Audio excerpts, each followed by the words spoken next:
turn my mic on. North to south, coast to coast, around the world. This is the Wells Report. Good morning, I'm John David Wells. Today is the day before Thanksgiving. It is Wednesday, November 22nd. Hi, good to have you here. Thanks for joining us today. What do? We report the news, honestly and fairly. We analyze the news for fact and bias. We point out both. We make commentary. That is not news. Commentary is opinion, both yours and mine, and so we debate. News, analysis, commentary, and debate. This is the Wells Report. As always, we start our broadcast with the front page, a news digest of what happened yesterday.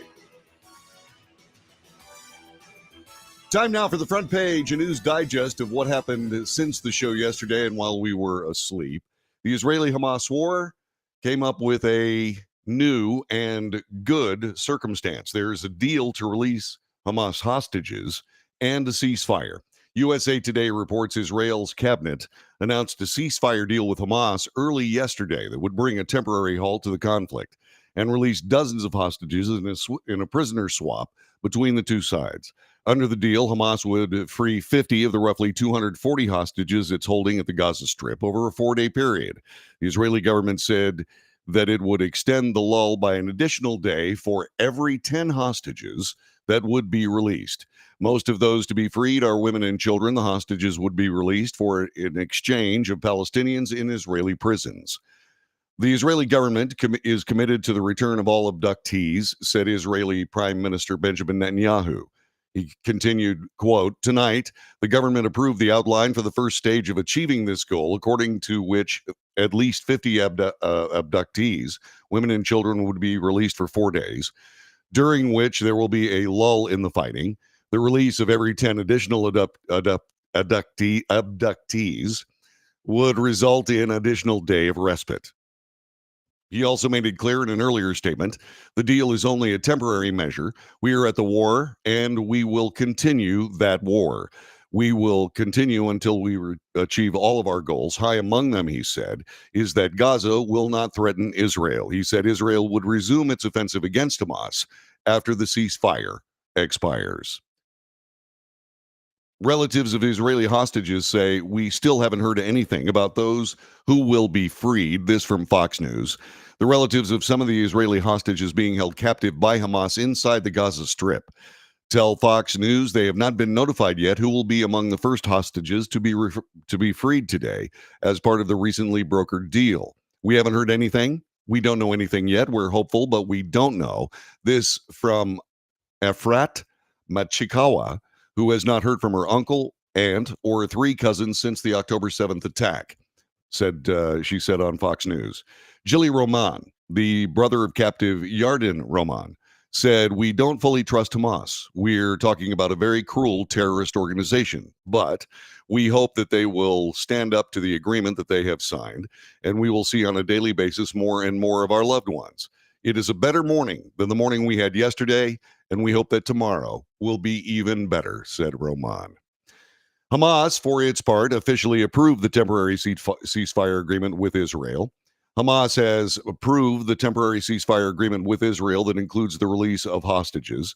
Based on, this is a quote from their statement, "Based on our responsibility toward our patient and stationed Palestinian people and our tireless efforts to strengthen the steadfastness of our heroic people in the proud Gaza Strip and to provide relief and heal their wounds, and in pursuit of consolidating the will of our victorious resistance on the October 11th event against the Zionist enemy, and after negotiations for many days, we announce, with the help and success of God Almighty, that we reached a humanitarian truce agreement, temporary ceasefire, for a period of 4 days, with diligent and appreciated Qatari and Egyptian efforts," the terrorist group wrote in a statement.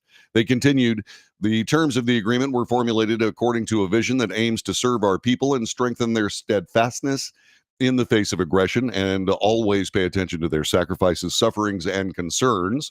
At the time we announced the arrival of a truce agreement, we affirmed that our victorious brigades and our resistance factions will remain the protective shield and defender of our people until the occupation and aggression are defeated."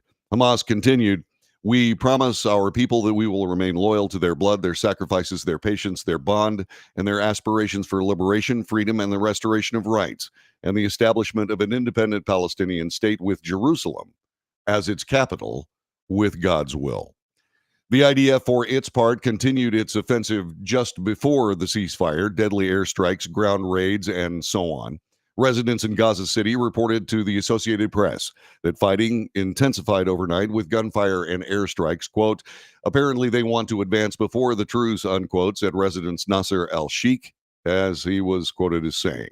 The Israeli Defense Forces, in a post on X this morning, reiterated once again for the people in Gaza City to evacuate the area. Quote, Hamas has lost its control over northern Gaza and is trying to prevent Gazans from moving southward for their safety, it added. The IDF said in a statement that Israeli forces continue to operate in the Gaza Strip to kill terrorists, destroy terrorist infrastructure, and locate weapons stored inside civilian buildings. They continued this morning. The IDF troops neutralized a terror tunnel shaft from which a Hamas terrorist exited and fired at the soldiers. Moreover, IDF troops identified terrorists and located weapons in a structure used by the Hamas terrorist organization, according to the IDF. The troops killed terrorists and destroyed the structure. Here in the United States, there are repercussions for pro-Palestinian statements. Susan Sarandon has been dropped by her talent agency. This from USA Today. Susan Sarandon was dropped as a client by a Hollywood talent agency after speaking out at a pro-Palestinian rally over the weekend. This according to multiple news reports. United Talent Agency reportedly cut ties with the Oscar-winning actress following comments she made on the Israeli-Hamas conflict during a rally in New York City, according to an agency spokesperson speaking with The Hollywood Reporter, Deadline, and the Los Angeles Times. At the rally, Susan Sarandon reflected on the climate of fear the Jewish community is experiencing since the war between Israel and Palestinian militants began last month. Quote, there are a lot of people afraid of being Jewish at this time. They are getting a taste of what it feels like to be a Muslim in this country, so often subjected to violence. Melissa Barrera has been dropped from Scream 7 for posts supporting Palestinians. This from USA Today. Melissa Barrera, the star of the rebooted Scream franchise, has been dropped from the upcoming film Scream 7 because of her social media posts about the Israel-Hamas war. This according to USA Today. The news comes after the actor shared multiple posts on Instagram Tuesday in support of Palestinians. When reached for comment, a spokesperson for Spyglass Media, the production company behind the film, referred to USA Today a statement they shared with Variety magazine on Tuesday. Spyglass told Variety that, quote, their stance is unequivocally clear. We have zero tolerance for anti-Semitism or the incitement of hate in any form, including false references to genocide, ethnic cleansing, Holocaust distortion, or anything that flagrantly crosses the line into hate speech. And the Maryland Attorney General has suspended the hate crimes task force member claiming that babies murdered by Hamas, the reports were fake. This according to Fox News. Democrat Maryland Attorney General Anthony Brown took action against a member of his own hate crime task force. This on Tuesday after numerous anti-Semitic social media posts by the member surfaced, including a claim that the babies murdered in the brutal October 7th attack by Hamas were fake. The Office of the Attorney General learned last week about personal social media posts of a member of the Maryland Commission on Hate Crimes Response and Prevention, said Zainab Chaudhry, Executive Director of the Council on American Islamic Relations, Maryland office. He went on to say the office would develop a draft value statement concerning personal communications by commission members and called on those members to, quote, exercise great care in their communications and conduct, unquote. In a Facebook post dated October 26th, Chaudhry wrote, I will never be able to understand how the world summoned up rage for 40 fake Israeli babies while completely turning a blind eye to 3,000 real Palestinian babies. School news today, the 4 Las Vegas teens that have been charged with murder are being charged as adults. This from USA Today. 4 teens were charged with murder in Las Vegas in the fatal beating of their high school classmate that was recorded and shared widely on social media, according to prosecutors in Las Vegas. Las Vegas police said multiple students participated in the November 1st brawl that left 17-year-old Jonathan Lewis dead. At least 8 students between the ages of 13 and 17 have been arrested so far. 2 16-year-olds and 2 17-year-olds were charged as adults with second-degree murder and conspiracy to commit battery. The 4 teens charged this week will remain being held without bail, but a judge on Tuesday granted a joint request from prosecutors and defense attorneys to transfer them from the county jail to the Juvenile Defense Center. Also, a 9th suspect has been arrested in the murder of that classmate. This from CNN. Police have arrested a 9th suspect in the beating death of a 17-year-old Las Vegas high school student, this according to a news release. Jonathan Lewis died after being beaten when a fight broke out November 1st over stolen items near the Rancho High School campus, according to Las Vegas Metropolitan Police. The 9th suspect was arrested and booked into the Clark County Juvenile Hall for open murder, the news release said. The suspect was not identified. Quote, detectives still need help identifying one outstanding person of interest in this homicide, unquote, so said the police. The individual was last seen wearing a black hooded sweatshirt and khaki pants. There is gifting in this season of holidays. A frugal man has left millions to his neighbors. This from CNN. A man who lived frugally all his life left an unexpected gift of $3.8 million after his death to a small New Hampshire town with less than 4,000 residents. Jeffrey Holt, who died June 6th, left his fortune to the town of Hinsdale, which borders Massachusetts. Edwin Smokey Smith, Holt's best friend, told CNN in a phone call he moved to New Hampshire in 1968, lived on his Social Security checks for the last 15 years. Holt lived in a trailer park in the town. Kitchen chairs in his mobile home were made out of plywood. And then there's Thanksgiving. Thanksgiving Day football is a part of Thanksgiving. It's been a popular Thanksgiving tradition for many years, from amateur leagues to the pros. Family and friends gather the morning of Thanksgiving for a quick pickup game of flag, tag, or even tackle football. In one way or another, football is intertwined with Turkey Day. The Bleacher Report came up with do's and don'ts for this year's family game. They say, do play before dinner. No one wants to run around with a stomach full of turkey and stuffing. No one wants to see turkey yak on the field. Have a 7 Mississippi count. It's complete crap when the quarterback sits there for 10 minutes looking for an open receiver. Oh, and it's Mississippi, not Mississippi. Okay? Bring out your best touchdown celebration dance. Your friends will either appreciate it or hate you for the rest of your life. Here are some of the don'ts. Do not Tebow after getting a touchdown. It's getting old. Do not be the guy that hogs the quarterback position. Get your out-of-shape butt over there and run some routes. Besides, you're a terrible quarterback. And do not make any diving catches or spectacular interceptions. Those heroics will most likely get you injured. Do not ruin the game or yourself. And that's today's front page here on the Wells Report. Coming up in just a couple of seconds, we're going to amplify a lot of these stories. It is an amazing day, the day before Thanksgiving, as we get ready to start the holiday season in earnest, although for those of us who enjoy Halloween, that started last month. That being said, we'll be talking about a lot of different things. We'll flesh out that agreement between the Israelis and the Palestinians for hostage releases, and we'll continue throughout the morning and day with what you need to know for this 22nd day of November.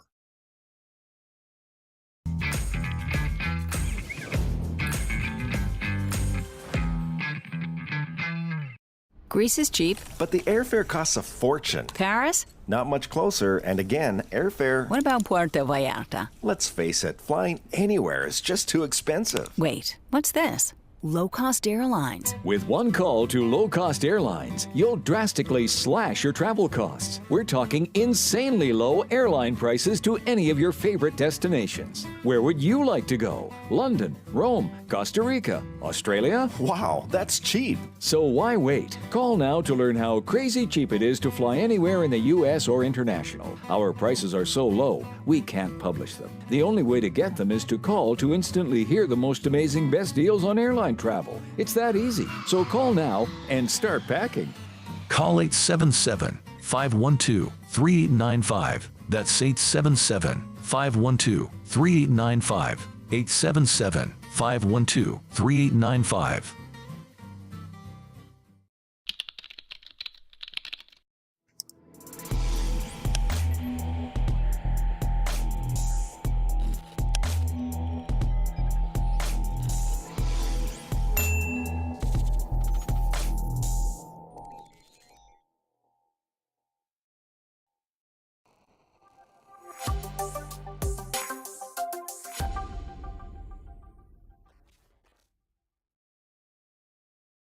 If you're living with diabetes and using insulin, you know the pain of pricking your fingers over and over again. By wearing a small device called a continuous glucose monitor, or CGM, you can reduce the pain of pricking your fingers right away. If you use insulin daily, you might be eligible to get your own continuous glucose monitor. So call the US Med Diabetic Health Hotline today and learn about the latest CGM technology. Not only can a CGM immediately reduce pain, it's accurate, easy to use, and helps you make better diabetes treatment decisions. And if you have Medicare or private insurance, you can see if you qualify for a CGM at little or no out-of-pocket cost. We'll also provide free shipping of your new CGM, and we'll bill your insurance company for you. If you use insulin daily, you might be eligible to get your own continuous glucose monitor. So call the US Med Diabetic Health Hotline to see if you qualify for a CGM at little to no out-of-pocket cost.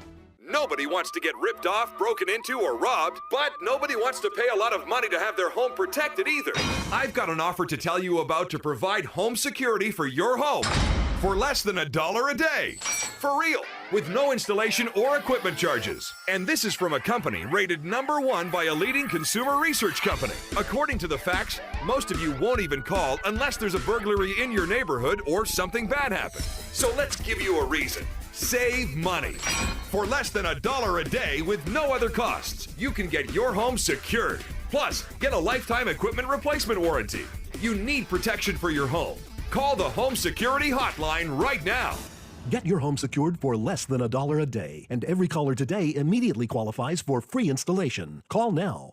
Call 877-275-0973. 877-275-0973. That's 877-275-0973.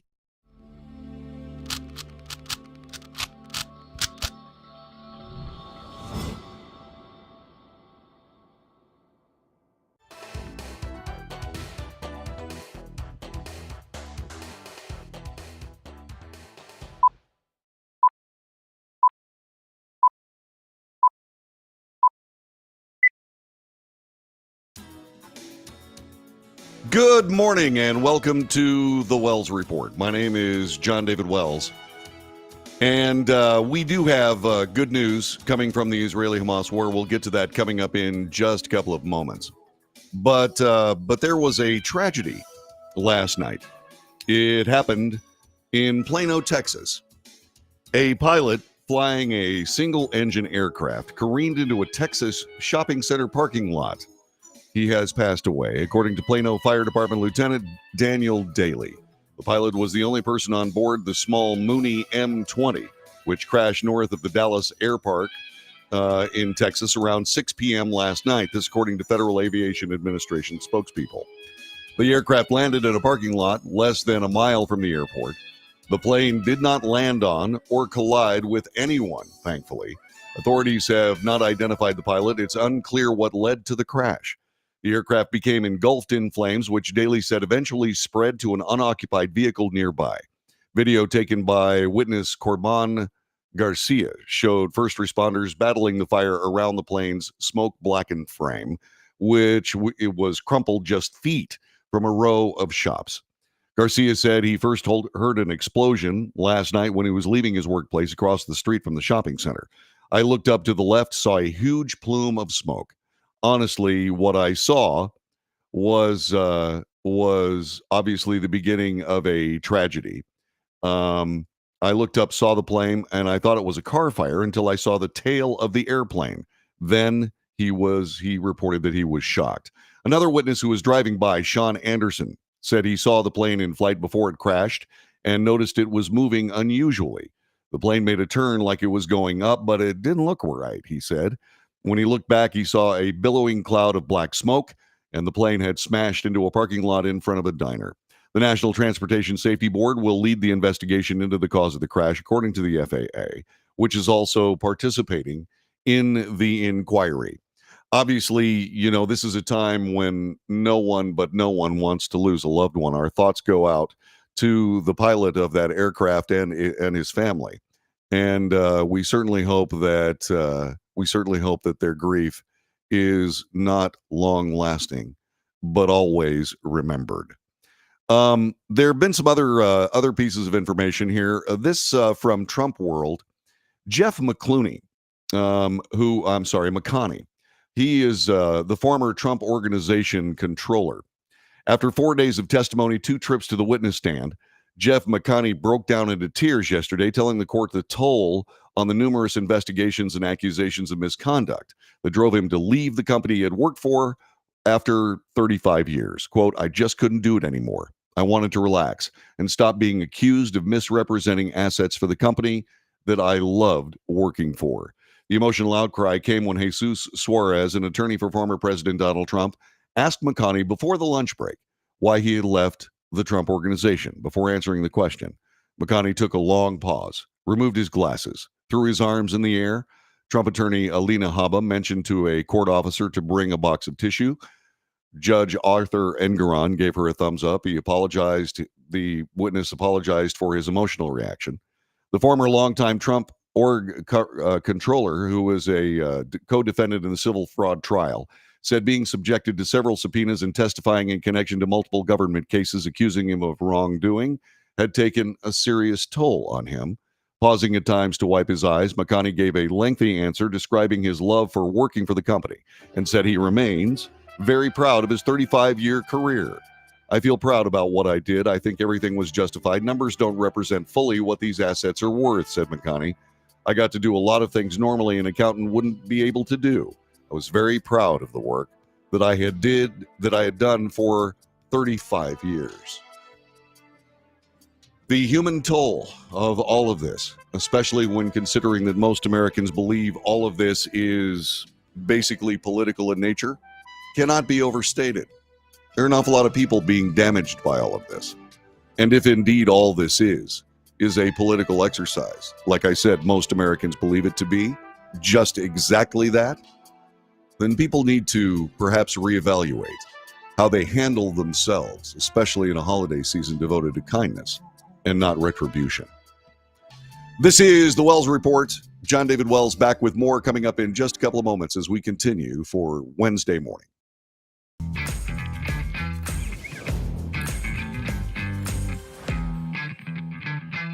Nobody wants to get ripped off, broken into, or robbed, but nobody wants to pay a lot of money to have their home protected either. I've got an offer to tell you about to provide home security for your home for less than $1 a day. For real, with no installation or equipment charges. And this is from a company rated #1 by a leading consumer research company. According to the facts, most of you won't even call unless there's a burglary in your neighborhood or something bad happened. So let's give you a reason. Save money. For less than $1 a day with no other costs, you can get your home secured. Plus, get a lifetime equipment replacement warranty.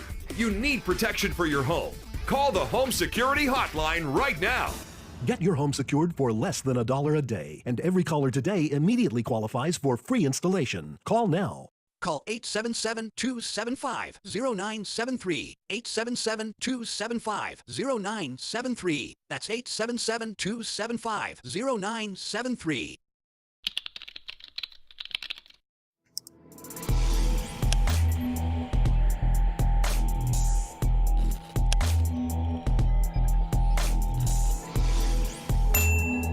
If you're living with diabetes and using insulin, you know the pain of pricking your fingers over and over again. By wearing a small device called a continuous glucose monitor, or CGM, you can reduce the pain of pricking your fingers right away. If you use insulin daily, you might be eligible to get your own continuous glucose monitor. So call the US Med Diabetic Health Hotline today and learn about the latest CGM technology. Not only can a CGM immediately reduce pain, it's accurate, easy to use, and helps you make better diabetes treatment decisions. And if you have Medicare or private insurance, you can see if you qualify for a CGM at little or no out-of-pocket cost. We'll also provide free shipping of your new CGM, and we'll bill your insurance company for you. If you use insulin daily, you might be eligible to get your own continuous glucose monitor. So call the US Med Diabetic Health Hotline to see if you qualify for a CGM at little to no out-of-pocket cost. How would you like to get high-speed internet for your home for less than $2 a day? That's right, for about $50 a month, you'll get lightning-fast internet. Are you paying less than $50 a month right now for your internet? Then call Whole Home Connect right now for blazing fast internet at $50 a month with no price increases, no hidden fees, no contracts, no equipment fees. It's a great deal. And guess what? You can try it for 15 days. If you don't like it, you get your money back, but you're gonna love it, and you're gonna love the price. Internet for your home for $50 a month. That's less than $2 a day. Plus, no contracts, no equipment fees, and our 15-day guarantee. Call now. Call 866-245-6155. That's 866-245-6155. Again, 866-245-6155. 866-245-6155.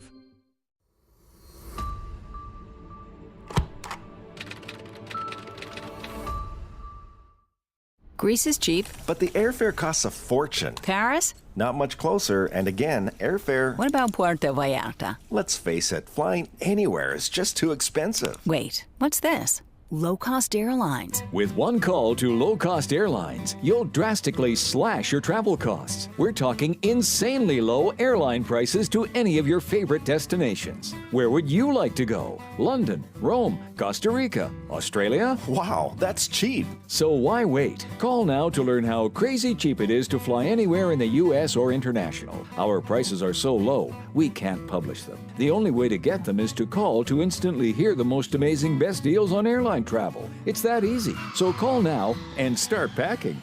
Call 877-512-3895. That's 877-512-3895. 877-512-3895.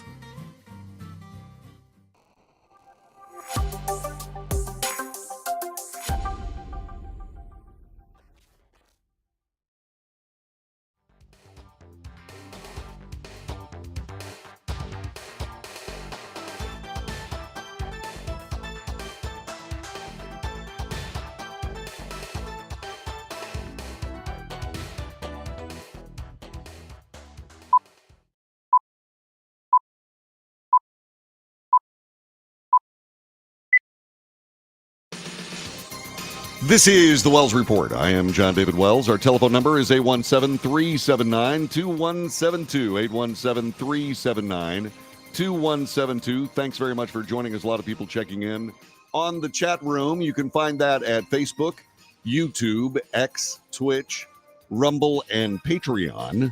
Let's see. We were talking about doing the Tebow celebration after you score a touchdown in the family Thanksgiving game, and Eddie Jones says, "Come on, JD, show us your Tebow." Please, dear Lord, don't let me screw up this show. Amen.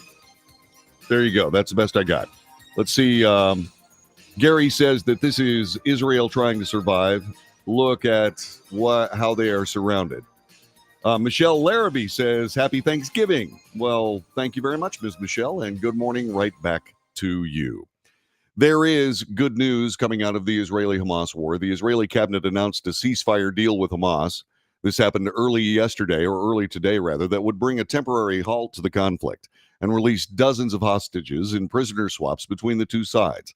Under the deal, Hamas would free roughly 50 of the 240 hostages it's holding in the Gaza Strip over a 4-day period, according to the Israeli government. The government also said that it would extend the lull in fighting by an additional day for every 10 hostages released by Hamas. Most of those to be freed are women and children. The hostages would be released in exchange for Palestinians in Israeli prisons. There have been a lot of people talking a lot about what and how this deal came down. The deal came after an intense day of diplomatic discussions around the globe. President Joe Biden credited his team of security advisors for playing a key role in the release of the hostages, including 3 Americans. Quote, "As president, I have no higher priority than ensuring the safety of Americans held hostage around the world," according to the president. "That's why from the earliest moments of the brutal assault by Hamas, my national security team and I have worked closely with regional partners to do everything possible to secure the release of our fellow citizens." John Kirby, spokesperson for the U.S. National Security Council, warned that some of the hostages may be in poor physical condition. It could take hours, if not days, to get them released safely once a deal is in place. For his part, Jake Sullivan spent some time with Savannah Guthrie on NBC. This is how that report came down, and this is how Jake Sullivan explained the deal. What does the Israeli government know? What does our government know? Do we know their identities? Or is it just a matter of who Hamas decides to release? We do have some information on their identities, but I want to caution that we won't completely know until we actually physically receive these hostages coming out. What we know is that it is the women and children being held. We know who they are. And we know, based on the list that has been provided, that there should be 3 Americans, 2 women, and a child among them. But again, until we have eyes on the hostages, the American hostages and all of the others, we can't be certain about who exactly will be delivered in this deal. And then, so what are the mechanics of an exchange like this? Has Hamas provided proof of life? And then what are the logistics of releasing Palestinian prisoners in Israel and receiving these hostages from Hamas? Well, the hostages will be released over the course of a period of 4 days. So there will be an agonizing wait day by day as families look to see if their hostage, their loved one, is in the particular release that day. And each day, the agreed number of Palestinian prisoners will also be released. And this will be done in a carefully choreographed way so that both sides can verify that the other side is upholding their end of the deal. We don't have exact proof of life on everyone, and that's why they're doing this in this staged way, to ensure that Hamas is actually following through on the people it says it has, and that they are alive and can be returned to their families to be embraced by their loved ones in the days ahead. As you mentioned, the pause in fighting will take place over a period of 4 days, but Israel has said for every 10 additional hostages released, it would then pause the fighting for another 24 hours. Is this a good development? Does this enable potentially Hamas to extend, kind of reverse engineer a longer ceasefire? Well, Savannah, I'm glad you asked this question, because really now the ball is in Hamas's court. Israel has said that it will continue a ceasefire day by day as long as Hamas continues to release hostages. So if Hamas has any care or concern for continuing a pause in the hostilities, and frankly, any sense of responsibility, it will continue to release hostages, and this pause can continue day by day as hostages come out. That would be the best possible outcome. It's an outcome the United States government, President Biden, have advocated for, and it's one we hope to see come to pass in the days ahead. But of course, Hamas has proven to be anything but a humane group of people, and so we can't be sure exactly what they're going to do. The Prime Minister Benjamin Netanyahu has said that fighting will resume if hostages are not released. What are the implications militarily for a pause like this? Well, there's, of course, a tension, because a pause in the fighting does give Hamas some opportunity to reorient, rest, regroup, but that's balanced off against the human win of actually getting people returned to their loved ones. And so that was a balance that the Israeli government was prepared to strike. And if there is a resumption of fighting, the Israeli government will continue to try to focus on taking out the leadership of Hamas, the architects of this awful, brutal, bloody massacre on October 7th, and end the threat that Hamas poses to the state of Israel. And the pause is also an opportunity to get badly needed humanitarian aid into the Gaza Strip. How do you ensure that it gets to the people who need it, and that Hamas doesn't divert it, especially in the case, for example, of fuel? Well, one of the things the United States has been doing in parallel to negotiating the hostage deal has been working with the United Nations and humanitarian organizations so that they would be ready for when the pause went into effect, so that we could surge humanitarian assistance. And to your question, we could make sure that the UN, the Red Cross, and other international organizations on the ground would be the ones receiving that assistance and distributing it to innocent civilians rather than letting Hamas take it. And there are mechanisms in place to ensure that happens. That was a wonderful report. Also, that it was put on by the Today Show today, and Savannah Guthrie doing a superb job with Jake Sullivan explaining things beautifully, and that was a good report. I appreciated their work on that. Let's spend a little bit of time talking about something that we normally don't talk about. As I have said on several different occasions, I happen to believe that it is very difficult to determine among Palestinians who are Hamas supporters and who are the so-called innocent Palestinians that are caught in this fray. There are, however, reports coming out about those very people as they try to make sense out of what has been happening to their lives. Long before the Hamas rampage in Israel, October 7th, this, by the way, being reported by USA Today, the group Hamas made a name for itself with its ruthless takeover of Gaza in 2007. Its calling card, killing political rivals, execution style in the streets, in hospital shootouts, throwing them off rooftops of high-rise buildings. Since then, arbitrary detention, torture, enforced disappearances has been a hallmark of the regime. You need to keep something in mind, as we always do. We point out fact and bias on this broadcast. This is essentially propaganda. That it has to be said that a lot of the things that are said in circumstances surrounding, say, for example, any war, there are decidedly biased reports coming out of it based on what happens to be the editorial policy of the particular news outlet, like USA Today. Some Palestinians now self-silence about how they really feel about Hamas and what they reveal about living under the U.S. and European Union designated terror group in the Gaza Strip. According to more than a dozen Palestinians in and outside Gaza interviewed for the story, being candid about what they truly think about Hamas is more fraught with danger than ever. Fear of reprisals are a part of it. There are also concerns about what could detract from highlighting Israel's relentless bombings in response to the October 7th Hamas attack. The seaside enclave that has pulverized civilian infrastructure caused mass Palestinian casualties.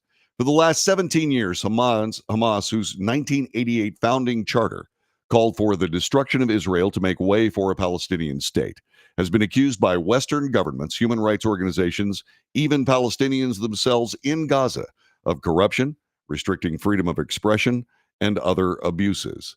Israel's cabinet announced the ceasefire deal that we just reported. Laura Friedman, president of the U.S.-based Foundation for Middle East Peace, which advocates for rapprochements between Israel and Palestinians, recently pointed out Hamas won a parliamentary victory, or a majority, in what turned out to be Gaza's last election in 2006, not on an incendiary platform to kill the Jews, but as a party of change and reform. After years of rule by Palestinian leader Mahmoud Abbas, widely unpopular and potentially corrupt Fatah party, a vote for Hamas was a vote against Fatah, she said. Fatah and Abbas, with whom Hamas had fought a short civil war after the 2006 vote, still control the West Bank, which is the other territory that Palestinians occupy.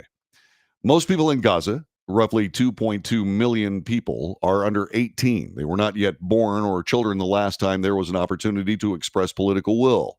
And while some hardline pro-Israeli voices have branded all Gazans as supporters of Hamas, surveys taken before the war showed that most Gazans had a poor opinion of how Hamas handled things they valued most: access to food, education, healthcare, living conditions, and jobs. The thing about that is that once again, the group Hamas enforces its power through murder and mayhem, and people have to remain silent in order to keep their lives. This is something that has to be pointed out.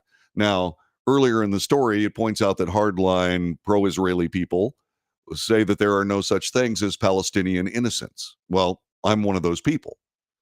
Now, that doesn't mean that I don't understand the plight of innocent civilians. And when I make that statement, I'm not casting aspersions on the entire Palestinian people.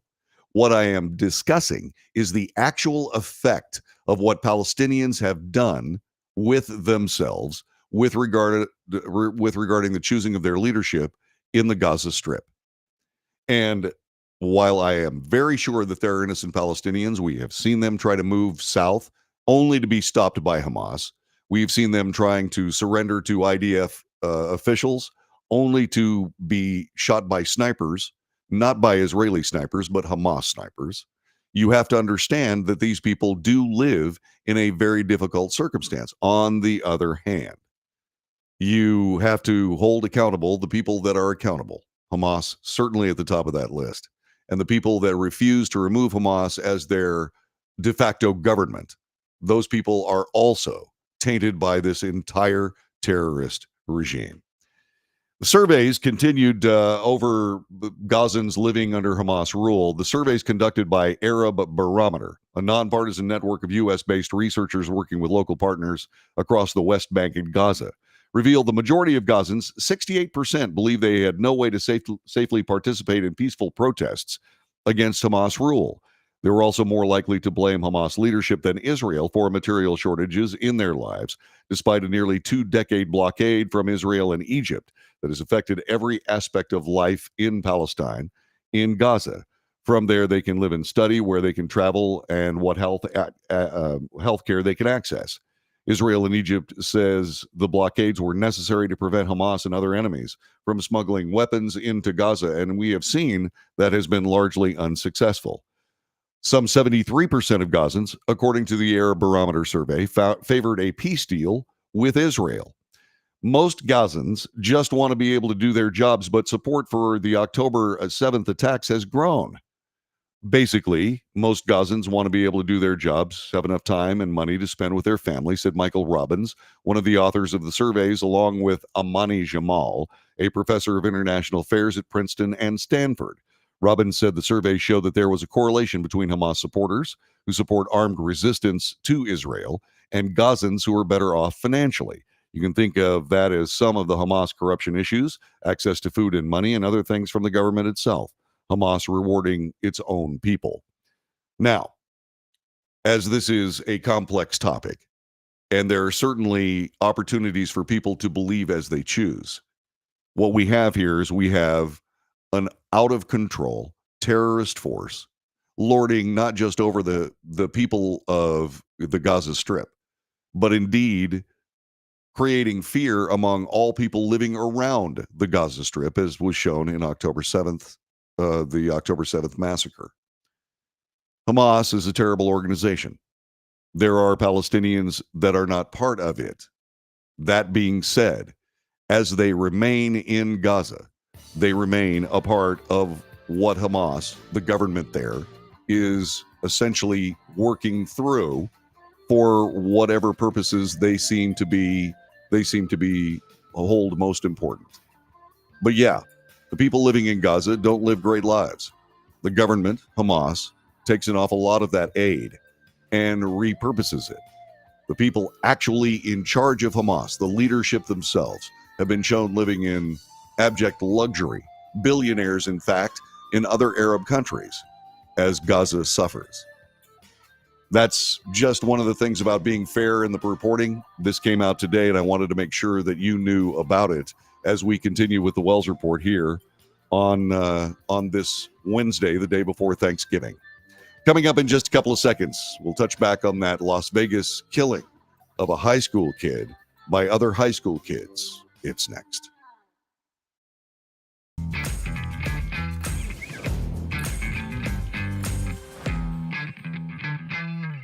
Greece is cheap. But the airfare costs a fortune. Paris? Not much closer, and again, airfare... What about Puerto Vallarta? Let's face it, flying anywhere is just too expensive. Wait, what's this?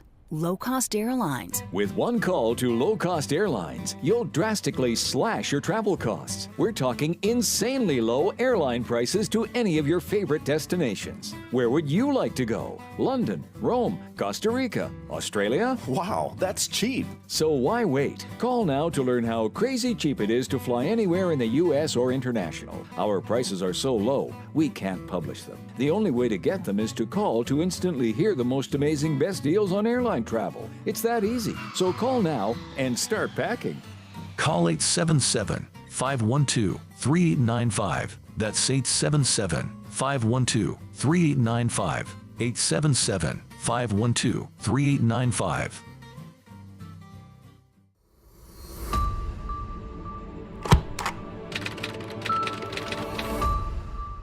How would you like to get high-speed internet for your home for less than $2 a day? That's right, for about $50 a month, you'll get lightning-fast internet. Are you paying less than $50 a month right now for your internet? Then call Whole Home Connect right now for blazing fast internet at $50 a month with no price increases, no hidden fees, no contracts, no equipment fees. It's a great deal. And guess what? You can try it for 15 days. If you don't like it, you get your money back, but you're gonna love it, and you're gonna love the price. Internet for your home for $50 a month. That's less than $2 a day. Plus, no contracts, no equipment fees, and our 15-day guarantee. Call now. Call 866-245-6155. That's 866-245-6155. Again, 866-245-6155.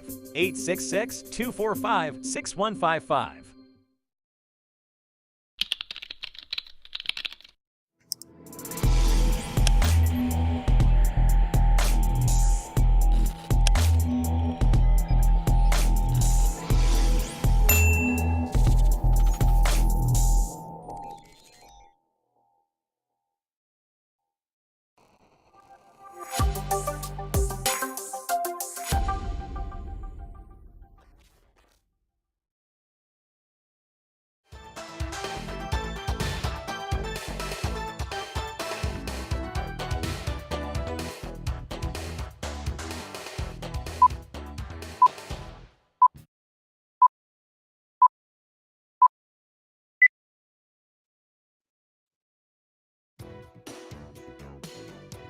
Good morning.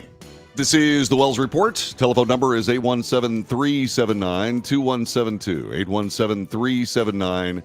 817-379-2172. 60 years ago, we lost a popular young president. We also lost our national innocence, according to Fox News. We lost trust in government, for sure. Once lost. It has not returned, and in this particular report, they say it probably never will. The rifle shots fired at the president's motorcade changed lives as TV coverage of Lee Harvey Oswald and the other circumstances surrounding that horrific day in Dealey Plaza, right over there, still haunt this nation. There is a member of that family. His name is RFK Jr. He is the son of Robert F. Kennedy, also assassinated in the year 1968. He's been speaking out on the assassination of his uncle. He was speaking with Sean Hannity, and this was that report. Why do you think that our government could be involved in listen, when the Warren Commission, obviously, which was run by Alan Dulles, who was the head of the CIA, who my uncle fired, found that it was a lone shooter, which was Lee Harvey Oswald. But when Congress, a congressional committee, reinvestigated between 1977 and 1979, the House Select Assassinations Committee, they concluded, and they saw a lot more documentation and had a lot more witnesses than the Warren Commission ever saw. They concluded that my uncle was killed by a conspiracy. And most of the people, for example, Richard Schweitzer, who was the head of the committee, publicly said, JFK, the president of the United States, that the CIA was involved in the murder of the president of the United States. And that's quotation. Most of the people on that committee at that time believed it was the CIA, that it was believed certain people in the CIA. You were 7 at the time? 7 or 8? I was 10 when my uncle was 10 when killed. your I was uncle- 14 when my father was killed. Oh, and today there's overwhelming evidence. I mean, in fact, Why don't the it was government needs to release all of the files on it and let be transparent. Let us see the information. Yeah. Well, that's a good question. There's still, the law requires, there's a law that requires that all the records of John Kennedy's assassination be released to the public 10 years ago. So they're still holding 5,000 documents. President Biden promised when he was elected that he was going to release those documents. President Trump promised that he would, but the CIA doesn't want them to. And so the question that I think Americans have a right to ask, including members of, my father and uncle's family, is why not? What is it that you don't want to see 60 years later? And by the way, the last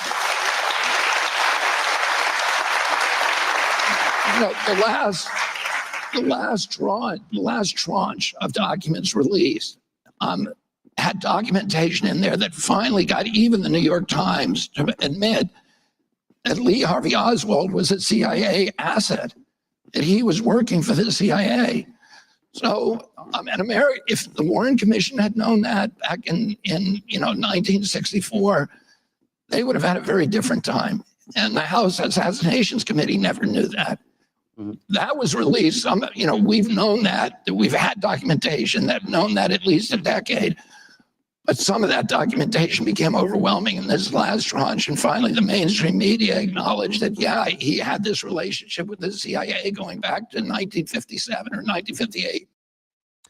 And so many people who have, throughout the decades, looked at exactly what happened in Dealey Plaza in Dallas, Texas, this day, 60 years ago, had pretty much ascertained that there was far more to the story than the official government account in the Warren Commission report. When I first came to Dallas, Texas, it took me a while because I have been haunted by this, because I realized, simply looking at the available evidence, that there were certainly more people shooting in Dealey Plaza that day. But that is not a conspiracy theory. The FBI, when they did their investigation of that assassination, they came to the conclusion that Oswald did indeed shoot from the 6th floor depository. He shot President Kennedy through his back and out from his neck. And then the second shot hit John Connally. As he was lining up the third shot, he saw something that we've all seen in the Zapruder film, but he saw it up close and personal through a telescopic scope. He flinched. He fired his third shot, which hit a curbstone, which was simply just done away with. That curbstone was chipped and hit another guy that was standing at the triple overpass. Now, I went to the plaza itself, and I had pretty much figured out at least what could have happened. And when the House Assassinations Committee, referred to by RFK, pointed out that there was very likely another shooter, things began to fall in place for me rather quickly. But it was a very emotional day when I went out on Dealey Plaza and found artifacts from that day that, for all intents and purposes, confirmed what I had always thought about that shooting. It's right there in front of everyone. There's more to the story. Why don't we know it?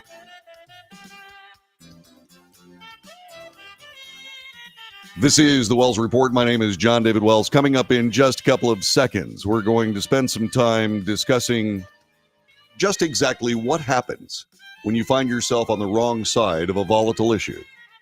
Stay put. Back in a moment.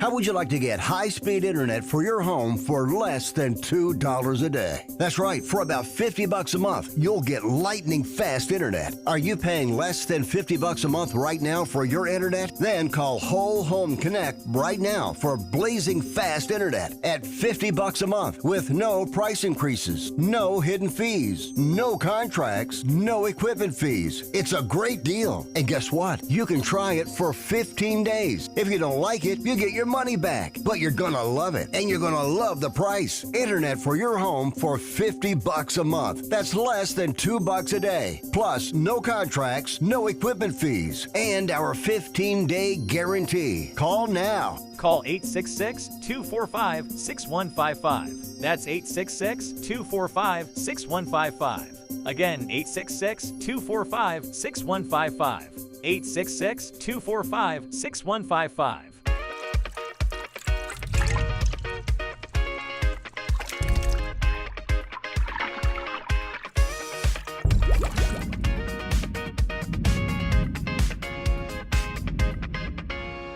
Nobody wants to get ripped off, broken into, or robbed, but nobody wants to pay a lot of money to have their home protected either. I've got an offer to tell you about to provide home security for your home for less than $1 a day. For real, with no installation or equipment charges. And this is from a company rated #1 by a leading consumer research company. According to the facts, most of you won't even call unless there's a burglary in your neighborhood or something bad happened. So let's give you a reason. Save money. For less than $1 a day with no other costs, you can get your home secured. Plus, get a lifetime equipment replacement warranty. You need protection for your home.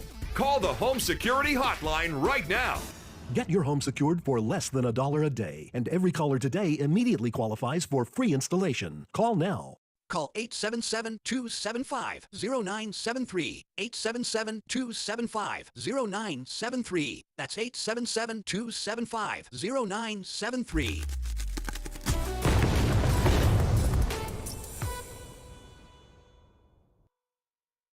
Hey, thanks for joining us this morning for the Wells Report, and make sure you share us with all your friends on Facebook, YouTube, Twitter, Twitch, Rumble, Patreon, and don't forget to check out our Substack column, which will be coming up a little bit later on this afternoon. When you do all this, make sure you subscribe. Make sure you give us those thumbs up. They are really important. Check the notification box so you know when we're on the air, and whatever you do, join us every morning, Monday through Friday, 9 to 11 a.m. Central Time, for the Wells Report.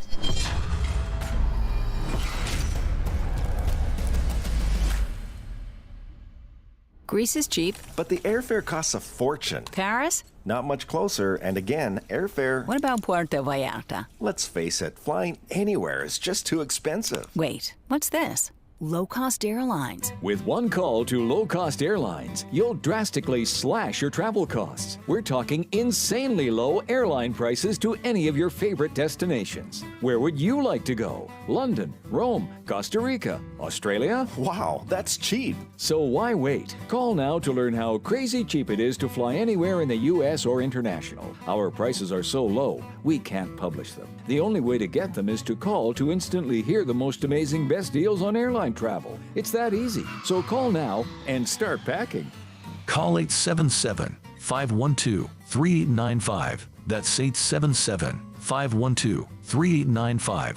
877-512-3895.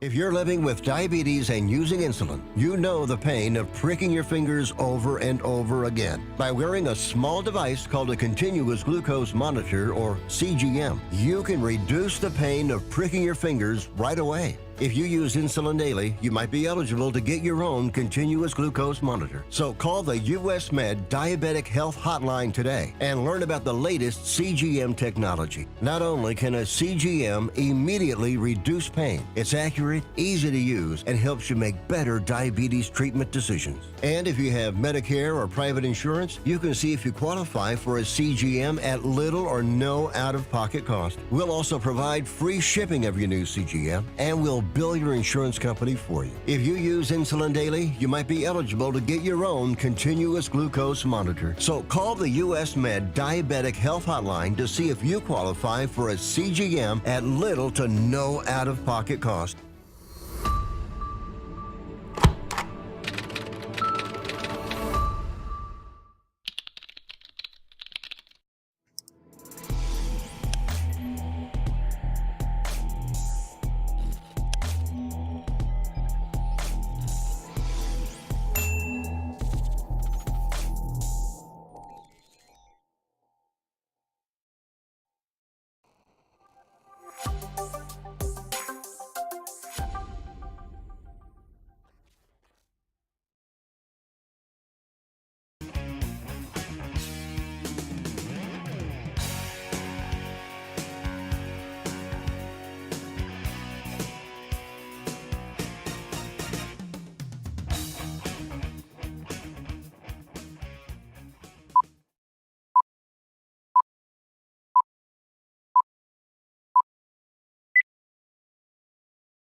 North to south, coast to coast, around the world, this is the Wells Report. Good morning. I'm John David Wells. It's the day before Thanksgiving. I hope you find lots of things to be thankful about. I certainly have. This has been a difficult year, but we're still here. And we're still Americans. And we're still proud. And we have a lot to be proud of. Don't forget that.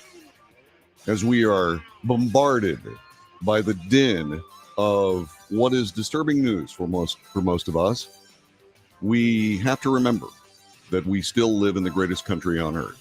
And so this broadcast, dedicated to reporting the news honestly and fairly. We analyze the news for fact and bias. We point out both. We make commentary, which is not news. Commentary is opinion, both yours and mine. And so we debate. News, analysis, commentary, and debate is what we do here. And one of the greatest things that I am thankful for this year is the fact that you join us day after day for that recitation of fair and balanced news. Thank you for that very, very much. On my behalf and the behalf of my family and all the people that have worked so hard to make this show progress through the years and to indeed continue this work. There's some things that have happened with people on, shall we say, the opposite side of the question currently being placed on all of us because of the Israeli-Hamas war. Susan Sarandon is pro-Palestinian and in many ways, unfortunately, pro-Hamas. However, she has some rights that we're going to discuss along with some other people that need to be pointed out here on this broadcast. She has been dropped by a Hollywood talent agency after speaking out at a pro-Palestinian rally over the weekend. United Talent Agency set her aside. She is an Oscar-winning actress and is no longer represented by that organization. At the rally, she reflected on the climate of fear the Jewish community is experiencing. And then she said, now the Jews of the United States have the same kinds of fear that are experienced by Islamic people in this nation. That was the end of her representation with UTA, and that was that. She's not the only one. Melissa Barrera, the star of the rebooted Scream franchise, has been dropped by the production company, the upcoming film Scream 7, after her social media posts about the Israeli-Hamas war. Spyglass, the Spyglass Media Group, the production company behind the film, referred USA Today to a statement that they shared. They said that their stance is unequivocally clear. They have zero tolerance for anti-Semitism or the incitement of hate in any form, including false references to genocide, ethnic cleansing, Holocaust distortion, or anything that flagrantly crosses the line into hate speech.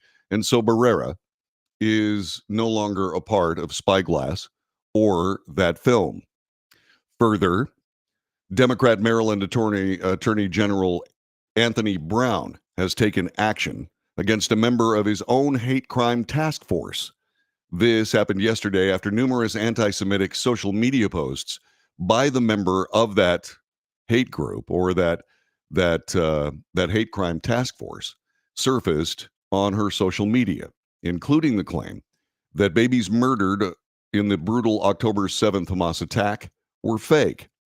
Zainab Chowdhury, she is an anti-Israeli activist who serves as director of the Council on American Islamic Relations in their Maryland office, made the post in the week following the Hamas attack, which saw more than 1,200 people killed, including children and babies, as well as numerous rapes and destruction of property.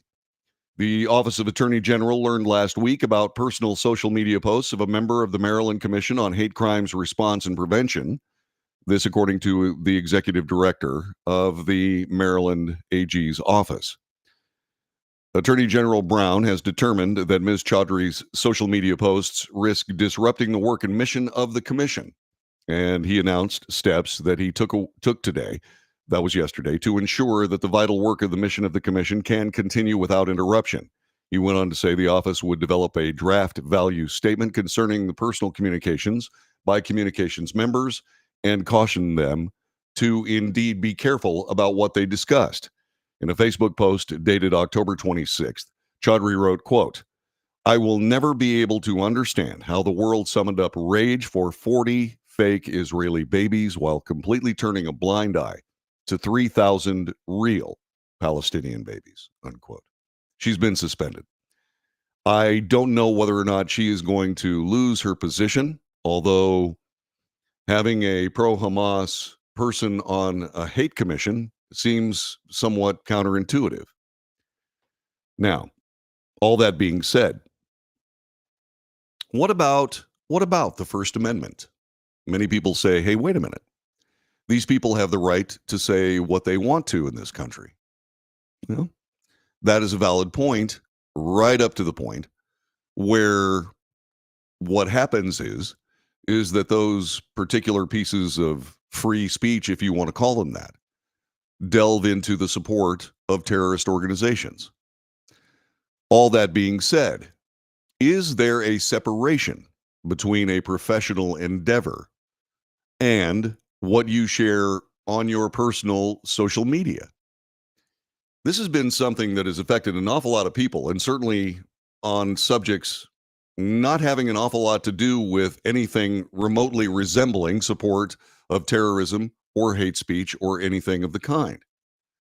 There have been a lot of people that have lost their jobs. Teachers, for example, that have, say, for example, an OnlyFans website, where OnlyFans is about the exhibition of some activities that may be also counterintuitive to, say, for example, the work of a teacher that has an awful lot to do with what our kids learn. There have been a lot of people that have lost their jobs because of that. I, for example, in my social media from years and years ago, discussed some decision making by one of the companies that I worked for as a broadcaster and ended up losing my position because I was, say, for example, in disagreement about some of the decisions they made. Now, a lot of people say, well, you know, you need to be smarter than that. Well, do you? As a matter of fact, in the conversation that I had when I was held accountable for those statements, they asked me just exactly what was this S-word expletive. And I looked at them and I said, the First Amendment of the Constitution? And they all said, don't give us that. And I went, really? Really? Now, this is a quandary. This is a quandary. Is there a difference between what people say in private as a part of their own personal interactions with what is the town square? Is there a separation between that and their professional endeavor? Our telephone number is 817-379-2172. 817-379-2172. Excuse me. People say, well, John David, you do have the right to free speech in America, but that doesn't mean you have a right to not be held accountable for your statements. Okay. I understand all that. But then that gets us right back to the question. Is there a separation between your professional and personal life? Now, what I was talking about in my particular case had nothing to do with anything that I consider to be controversial. It just had to do with some use of a particular set of equipment that essentially took an awful lot of what radio personalities up to that point had been able to do when they were crafting their broadcasts. And I didn't think it was that controversial, except, and I suppose if there's something that I missed, maybe it was that I had delved into what turned out to be exactly what I thought it was, which was a curtailment of the kind of creativity possible by people doing the job that I had enjoyed and my career. As you now listen to radio, you hear an awful lot less from people who learned the arts of broadcasting to people on radio. There were an awful lot of things that changed, that took the DJs, the radio personalities, out of the mix. In fact, there are radio stations that don't have DJs. They simply play song after song after song with an announcer in the background who is not live, not sharing the community, not providing the entertainment value that went beyond the actual records being played. And what I have seen since then has been radio stations that, for all intents and purposes, are more like an iPod with commercials, or some kind of a streaming service that plays music with commercials that isn't actually as popular as somebody being able to download whatever they want to. In fact, I've got one hell of a playlist on my iPhone that I truly, truly enjoy. I really do. I have hundreds of songs on this thing that I listen to, that I've played throughout my career. And so, do I spend an awful lot of time listening to radio now? No, because there are an awful lot of things missing. And other things that are missing in broadcasting that are essential. This broadcast, for example, only exists because of what's missing in broadcasting, both on television and on radio, both having to do with entertainment and news. Too many things missing. And I made the choice to work through what has been the Wells Report since 2001, 9/11 to be exact. And so that is the kind of decision making that you have to make as a conscious effort to be a part of a community, which is basically what I devoted my entire professional endeavor to being. Now, has it been lucrative? No, no, it has not. There have been beautiful, beautiful gestures of support for this broadcast in dollars at a time, $1 and $2 at a time, from several people that have shared the mission and idea of what we do here. But when you get right down to it, the idea that a broadcast like this would have to be available to you, at least in my opinion, tells you something about public information. And like it or don't, there are people that have points of view that they share based on the same kinds of commitment to what they believe the truth to be. Is that repugnant in a lot of cases? Yes. But then again, is that not covered by the most important right on the Bill of Rights? The one that is at the top of the list. Free speech, free press, and so on. This is not a subject that you can take care of in a 20-second or 30-second phone call. But it is something that is worthy of consideration, don't you think? Telephone number 817-379-2172. 817-379-2172. Should you be able to divorce or separate what you say on your personal social media? Should you be able to separate that from your professional endeavor? 817-379-2172. Well, we'll see, won't we? This is the Wells Report. Back with more in a moment.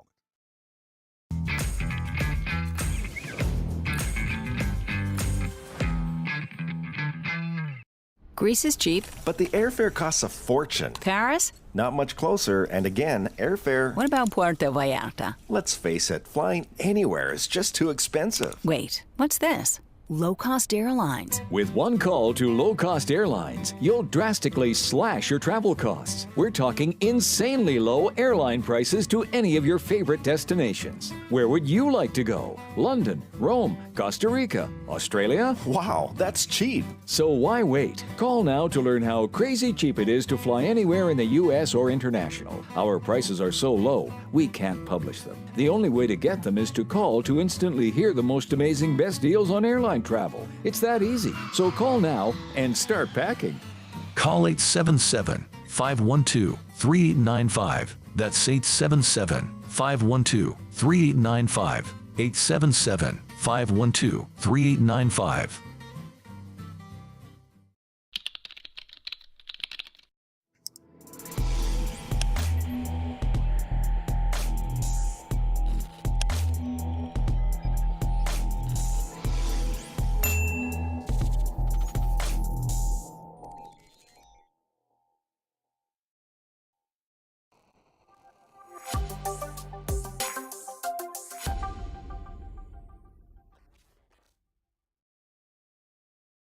If you're living with diabetes and using insulin, you know the pain of pricking your fingers over and over again. By wearing a small device called a continuous glucose monitor, or CGM, you can reduce the pain of pricking your fingers right away. If you use insulin daily, you might be eligible to get your own continuous glucose monitor. So call the US Med Diabetic Health Hotline today and learn about the latest CGM technology. Not only can a CGM immediately reduce pain, it's accurate, easy to use, and helps you make better diabetes treatment decisions. And if you have Medicare or private insurance, you can see if you qualify for a CGM at little or no out-of-pocket cost. We'll also provide free shipping of your new CGM, and we'll bill your insurance company for you. If you use insulin daily, you might be eligible to get your own continuous glucose monitor. So call the US Med Diabetic Health Hotline to see if you qualify for a CGM at little to no out-of-pocket cost. Nobody wants to get ripped off, broken into, or robbed, but nobody wants to pay a lot of money to have their home protected either. I've got an offer to tell you about to provide home security for your home for less than $1 a day. For real, with no installation or equipment charges. And this is from a company rated #1 by a leading consumer research company. According to the facts, most of you won't even call unless there's a burglary in your neighborhood or something bad happened. So let's give you a reason. Save money. For less than $1 a day with no other costs, you can get your home secured. Plus, get a lifetime equipment replacement warranty. You need protection for your home. Call the Home Security Hotline right now. Get your home secured for less than $1 a day, and every caller today immediately qualifies for free installation. Call now. Call 877-275-0973. 877-275-0973. That's 877-275-0973.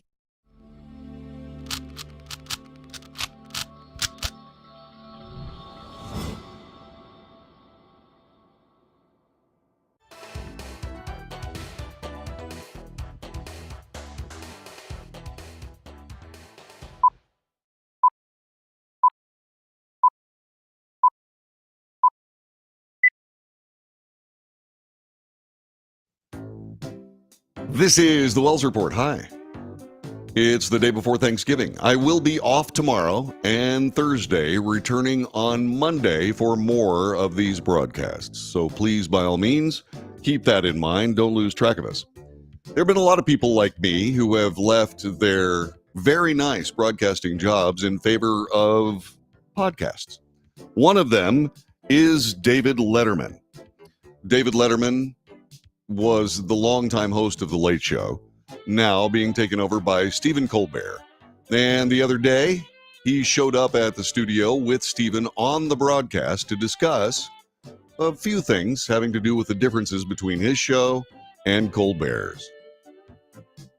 No stranger to an entrance with a warm welcome and booming applause, David Letterman returned to the stage he knew for 2 decades.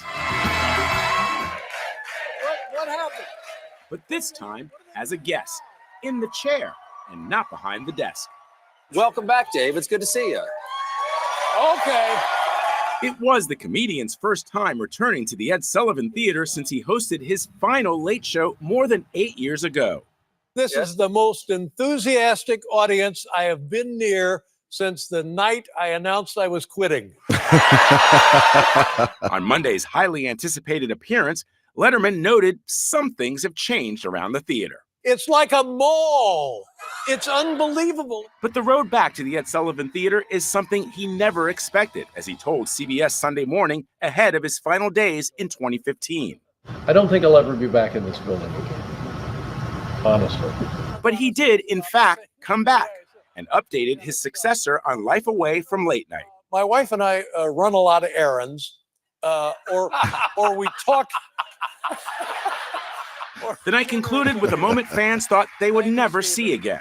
Have a seat, Dave. Have a seat.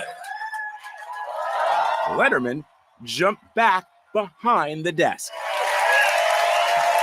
What do you think of my supplies? Is that anything like what you had over there down there?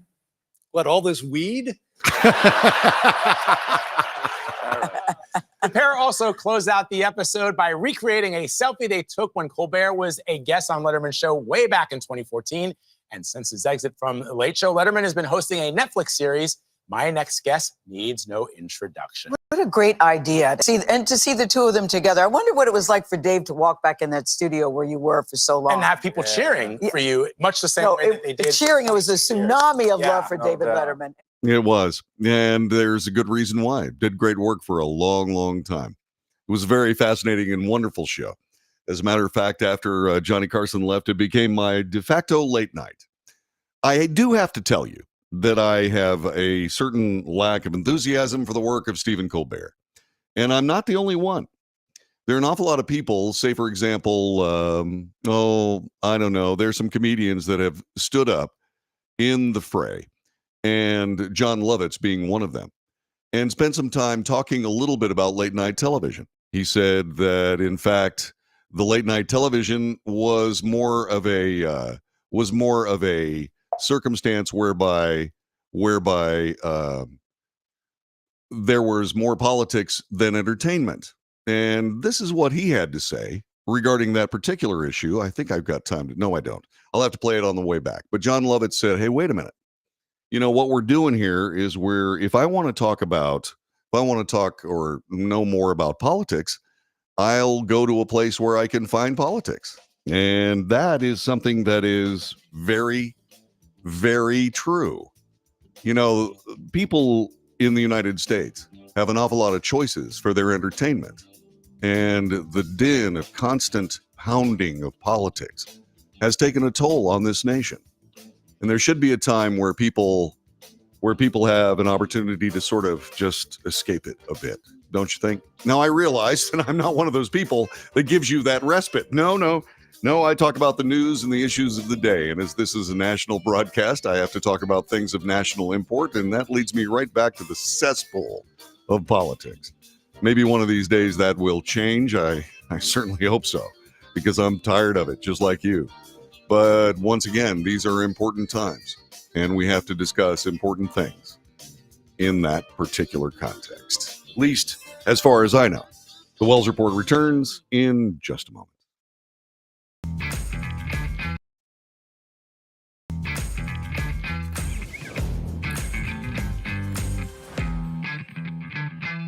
Nobody wants to get ripped off, broken into, or robbed, but nobody wants to pay a lot of money to have their home protected either. I've got an offer to tell you about to provide home security for your home for less than $1 a day. For real, with no installation or equipment charges. And this is from a company rated #1 by a leading consumer research company. According to the facts, most of you won't even call unless there's a burglary in your neighborhood or something bad happened. So let's give you a reason. Save money.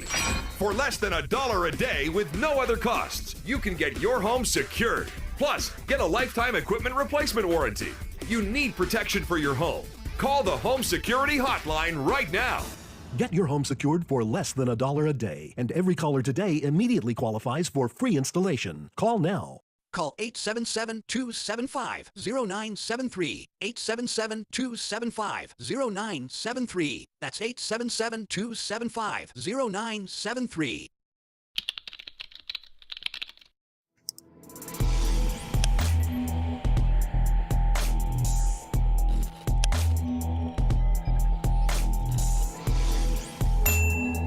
If you're living with diabetes and using insulin, you know the pain of pricking your fingers over and over again. By wearing a small device called a continuous glucose monitor, or CGM, you can reduce the pain of pricking your fingers right away. If you use insulin daily, you might be eligible to get your own continuous glucose monitor. So call the US Med Diabetic Health Hotline today and learn about the latest CGM technology. Not only can a CGM immediately reduce pain, it's accurate, easy to use, and helps you make better diabetes treatment decisions. And if you have Medicare or private insurance, you can see if you qualify for a CGM at little or no out-of-pocket cost. We'll also provide free shipping of your new CGM, and we'll bill your insurance company for you. If you use insulin daily, you might be eligible to get your own continuous glucose monitor. So call the US Med Diabetic Health Hotline to see if you qualify for a CGM at little to no out-of-pocket cost.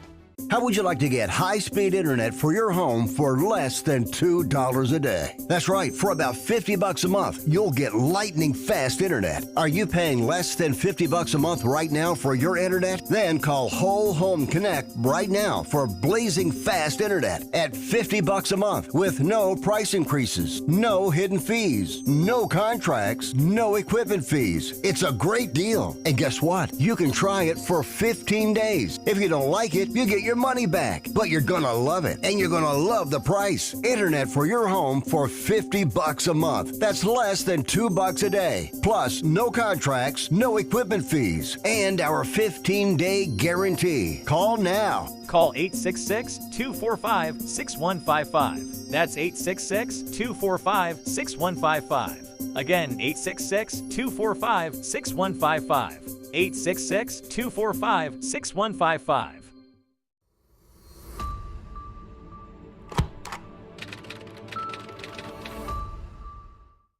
Greece is cheap. But the airfare costs a fortune. Paris? Not much closer, and again, airfare... What about Puerto Vallarta? Let's face it, flying anywhere is just too expensive. Wait, what's this?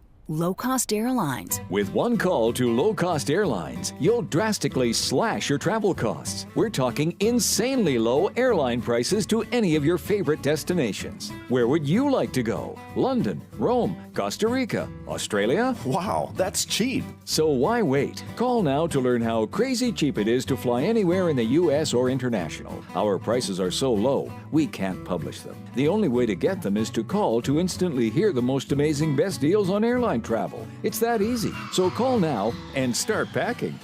Call 877-512-3895. That's 877-512-3895.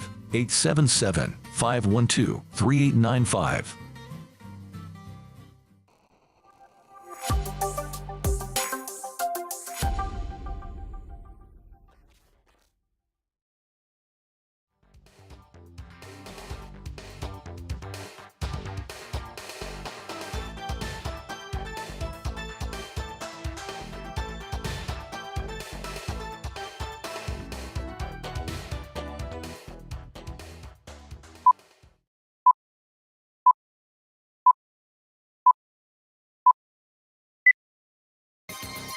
This is the Wells Report on the day before Thanksgiving.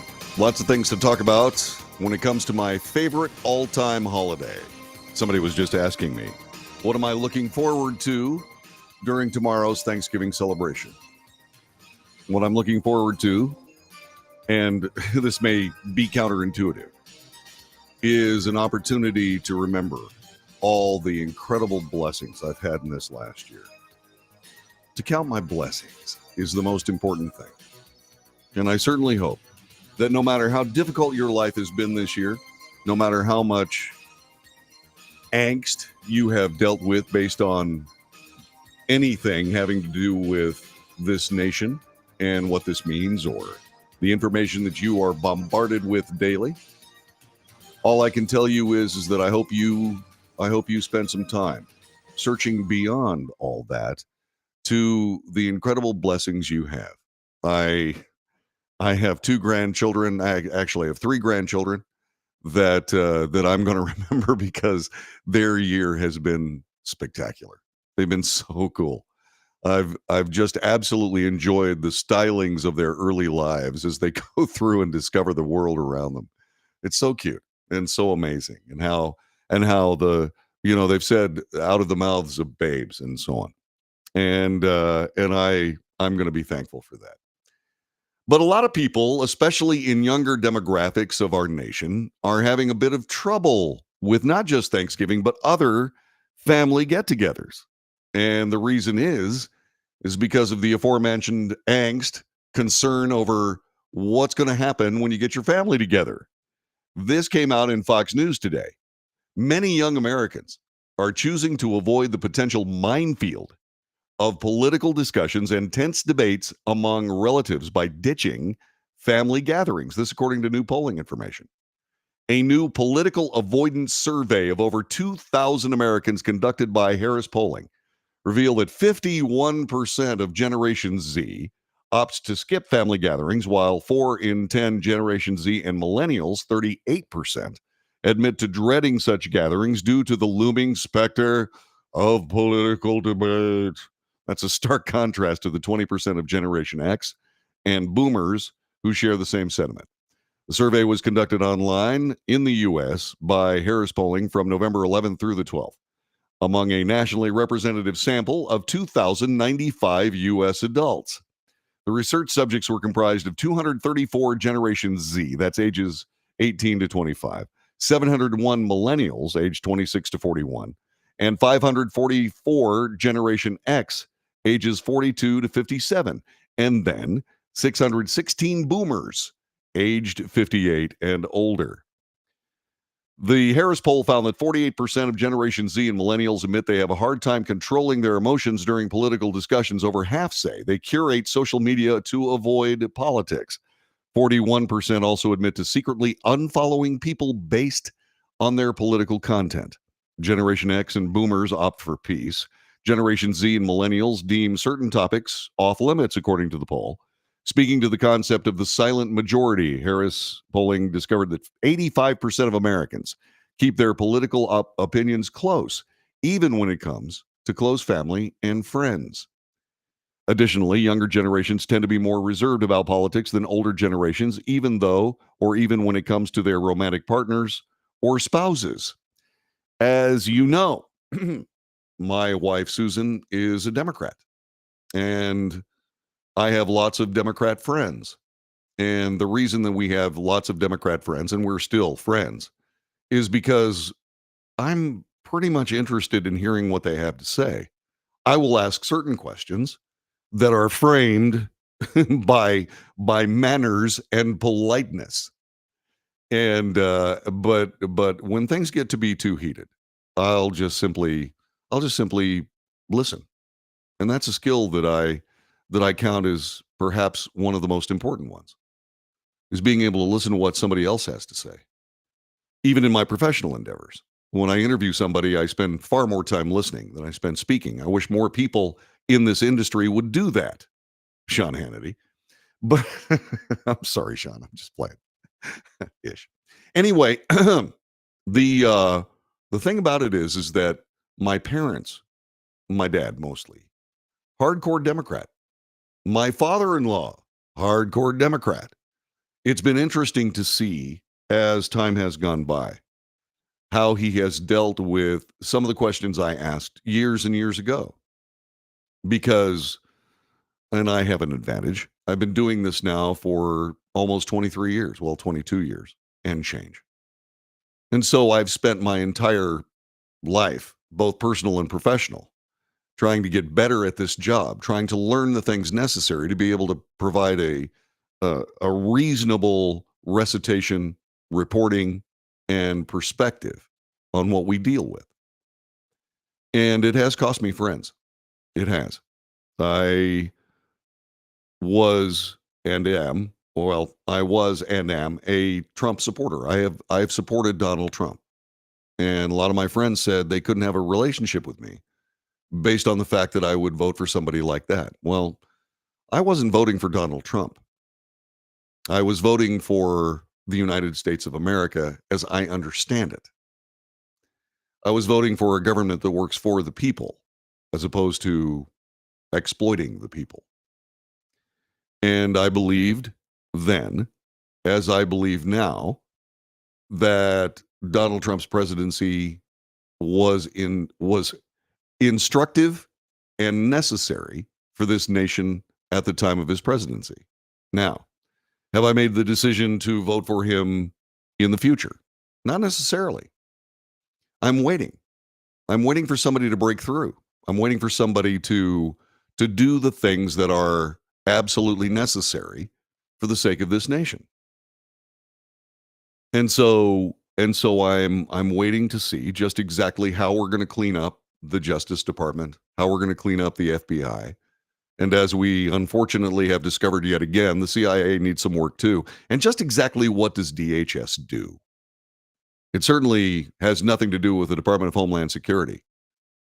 One of the articles that I ran across today was that of a Brazilian sex offender that found his way into the United States and ended up in Martha's Vineyard.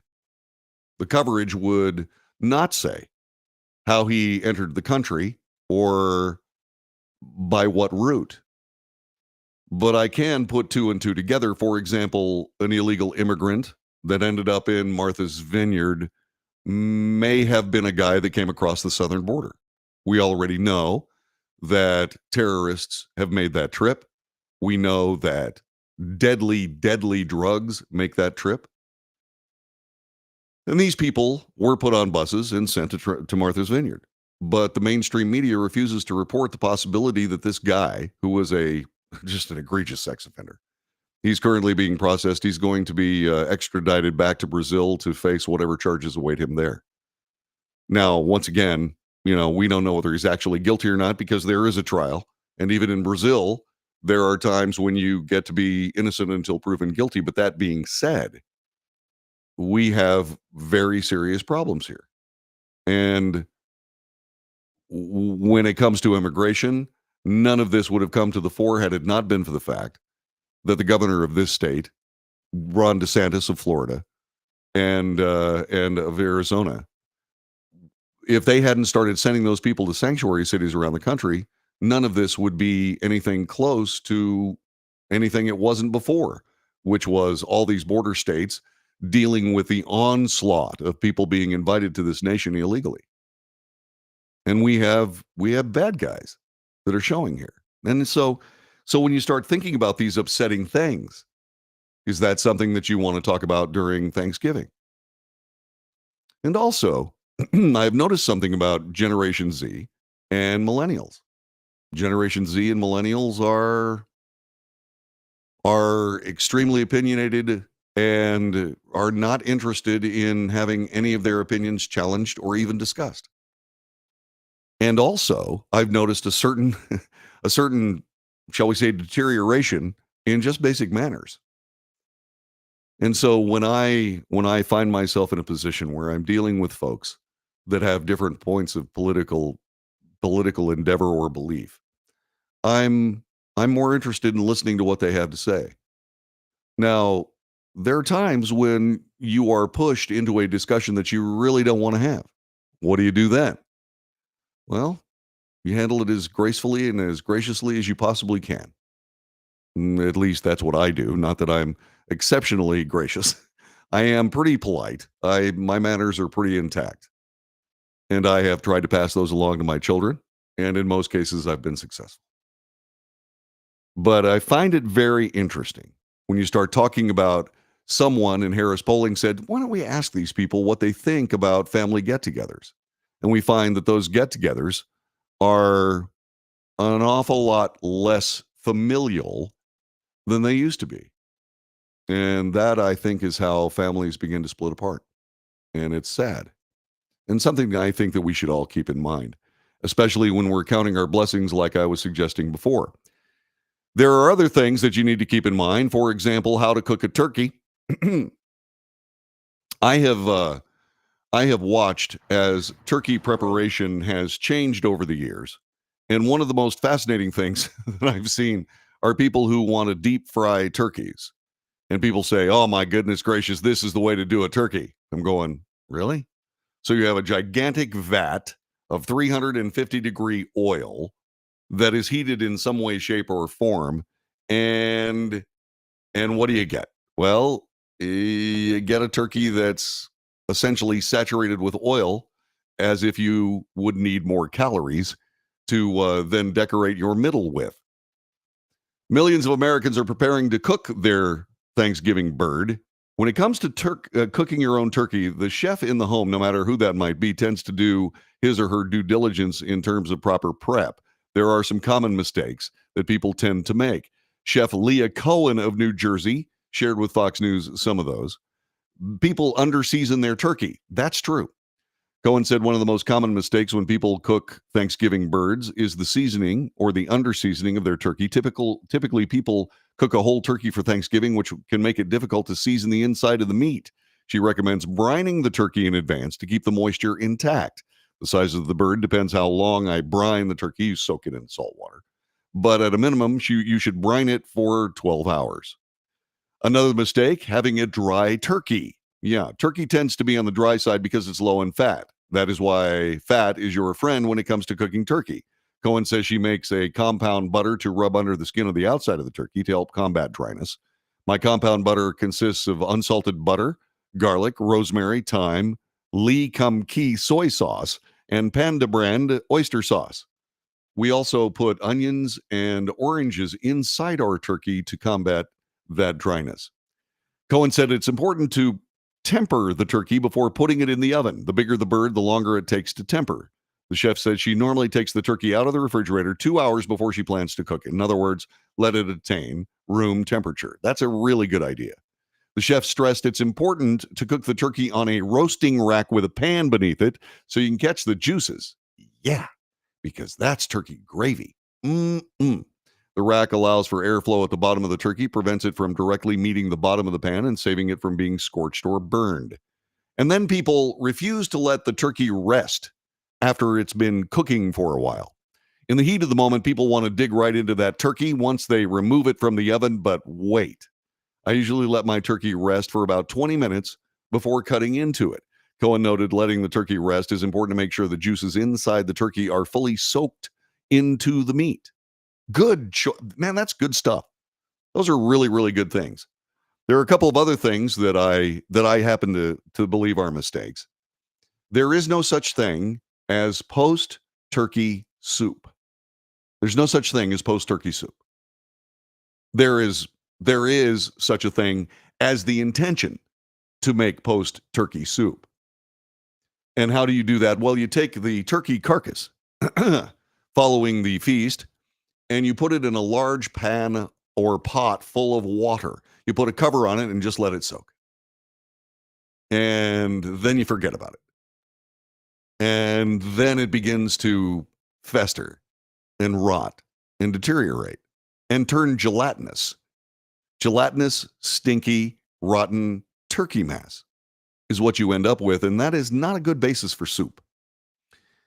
It is, however, a good basis for childhood trauma, because after the several months of waiting for the turkey to rot thoroughly in this gelatinous, stinking jello that it creates on its own, I was sent out to the back porch to clean out the pan. It happened several years, and people joke about it to this day, because I would then decorate the rotten gelatinous turkey mass with my own vomit, which would make it even worse. And where do you vomit? Obviously, you vomit in the pan. Don't make turkey soup. Okay, that's a mistake. It's one of the things that you should add to the list. And by the way, are you like us? Do you get an entire gigantic turkey, or do you get a couple of turkey legs and a couple of turkey thighs and maybe a turkey breast and cook them separately? That's what we do. It's a lot of fun, and I hope you have a perfect turkey this Thanksgiving. This is The Wells Report. Back with more in just a moment.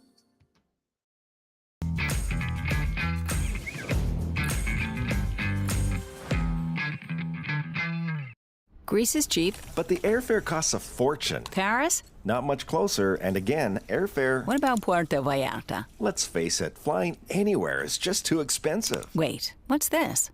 Low-cost airlines. With one call to low-cost airlines, you'll drastically slash your travel costs. We're talking insanely low airline prices to any of your favorite destinations. Where would you like to go? London, Rome, Costa Rica, Australia? Wow, that's cheap. So why wait? Call now to learn how crazy cheap it is to fly anywhere in the U.S. or international. Our prices are so low, we can't publish them. The only way to get them is to call to instantly hear the most amazing best deals on airline travel. It's that easy. So call now and start packing. Call 877-512-3895. That's 877-512-3895. 877-512-3895.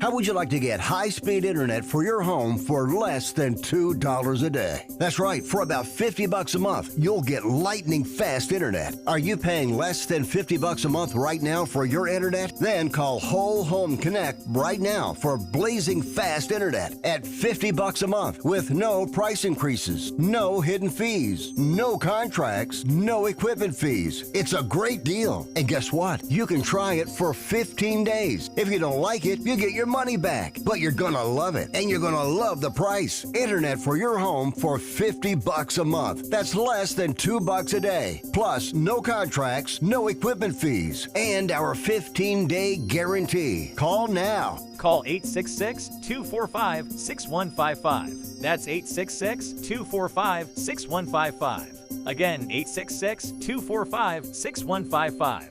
866-245-6155.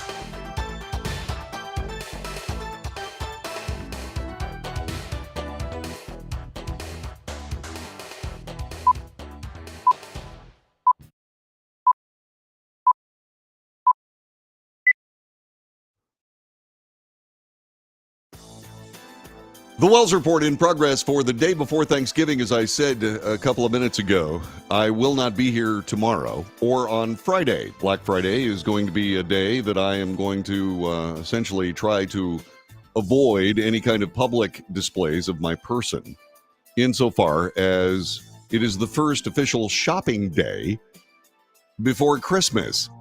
And everybody in the world is going to be out there shopping, which I've never understood. It's like, really? I mean, it's not as bad as it used to be because a lot of people just do their Christmas shopping online. That is a process in our family that we start right around June. And these anonymous packages show up and you wonder what's in them. And we have long learned here in this family that you don't mess with any packages that come to this house with Susan's name on them. You just don't, because she will exact revenge, in case you're wondering. So I'll probably not be doing much of anything except, continuing to work through the things that are required for the family, etc. There are an awful lot of chores that I'm going to be able to get to. And of course, I'm going to enjoy a Thanksgiving with all the proper accoutrements. And I'm going to spend a lot of time raising glasses and counting my blessings, as I said before, and reflecting on all the things that have happened in this amazing year. By the way, we were talking a little bit about how you can reduce costs. You know, only buying part of a turkey may not necessarily be a bad idea for reducing costs, but those costs are somewhat different this year than they have been in years past. Thanksgiving dinner prices in 2023 hovering close to last year's record high. It's going to cost around $61 to feed 10 people this year. That's a big time from 2020 when the price was around $46. Price of turkey alone up more than 30% since President Biden took office. Louisiana Mama 4, Amber Bergeron, joins me now. You know, Amber, Joe Biden's going to point to these numbers and be like, look, I lowered it $3 compared to last year. You know, $6. Price of turkey alone up more than 30% since President Biden took office. Louisiana Mama 4, Amber Bergeron, joins me now. You know, Amber, Joe Biden's going to point to these numbers and be like, look, I lowered it $3 compared to last year. You know, prices that I jacked up from the start of my presidency. But are you in a celebratory mood over how much it's going to cost to feed your family this Thanksgiving? Not even a little bit. I mean, just a few years ago, I wouldn't have even thought twice about, pricing everything and, trying to eliminate any extras because that's an important holiday. That's what you want to do. You want to kind of spoil your family, or maybe not even spoil, but make sure that you present that, that real Thanksgiving feel. And I mean, honestly, you can only cut out so much before there's nothing to cut out anymore. A lot of the data that the economists in their ivory towers show, it basically is like, look, inflation is tapering. We're not having inflation anymore. But for the real people like you and your neighbors who are trying to feed a family, clothe a family, are you feeling any of that relief? No, we're definitely not feeling any relief. We just want to be able to provide for our families and live the life we work so hard for. One that doesn't involve clipping coupons, stressing something as simple as Thanksgiving dinner. With the people that we love the most, I've never stressed this much about something that's supposed to be so wonderful and celebratory. Has anything gotten easier over the last 3 years for you? No, it really hasn't. The good thing is, though, is we've learned to be really resourceful and resilient, and and thank God. And but that's not, the case for everybody. We're running out of options. And indeed, things are a bit different, but I'm sure that you're going to be able to have a good Thanksgiving anyway. There are a lot of people that do other things. There are people that go to barbecue places, especially around Texas, to get their Thanksgiving meal, so they don't even deal with it at all. They just essentially call for takeout. Good idea. Probably less expensive than a full-blown Thanksgiving meal. Here, we do other things. We go out for some things, like, for example, we have a friend of ours, Kat, who is a baker, and she is somebody that has done something for me that is just incredibly sweet. What is it? Well, I, as you know, am allergic to corn. And growing up in North Carolina, there was a confection called pecan pie, which I adore. Except you can't find pecan pie that's not sweetened with corn syrup. And because I'm allergic to corn, I get horrific migraine headaches when I eat corn. And so Kat came up with the idea of, well, why don't you just let me cook you a pecan pie that isn't sweetened with corn syrup? And I said, you're kidding, right? And because I haven't been able to find one, well, I found one this year, and that's one of the blessings that I'm going to be able to have. But what I want to make sure of is that you have a wonderful Thanksgiving, that you do what is the most important part: count your blessings. And I'm going to do so right this minute. The people who watch and interact with this broadcast, everybody who spends some time with this show, I am very thankful for. Thank you very much for that support. I cannot tell you how much I have to thank the people that work on this broadcast, specifically our executive producer, Dirk Steele. Dirk Steele is an amazing broadcaster in his own right and has saw fit to grace this broadcast with much of his work, certainly is more than that he should have contributed to make this show better. Jube Dankworth, longtime ally of the Wells Report. Thank you so much. And at the top of the list, Susan Grzinski-Wells, my wife, who supports this broadcast, makes it possible for me to come every day. Have a great Thanksgiving. I'll see you Monday.